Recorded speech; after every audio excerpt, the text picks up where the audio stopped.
just sent my damn man, now he go out like a hitman. I need it now.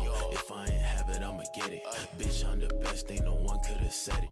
What's up, y'all? So today I'm gonna go over the battle pass heavy, which is the Spirit's Whispers. So it has consecutive explosions, so it's like basically PGA-TV or the Falcon, except the Falcon has a target mark.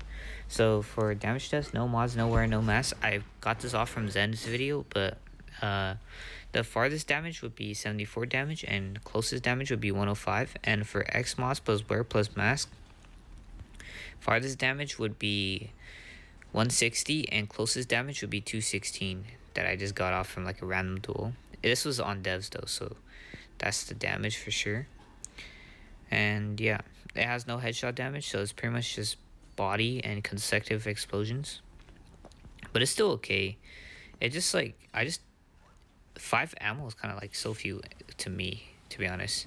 But yeah, probably because it's like this, it's not as good, but it's still like decently good from like a battle pass. But yeah, hope you guys enjoyed this video, and thank you guys so much for watching. This is actually not that bad, but at the same time it's not that good. But damage overall is super good. It's just that trying to hit them, because like it has kind of like a delay, and it also can't reach that far like Falcon would. But yeah, that's pretty much all, and thank you guys so much for watching. See y'all next time.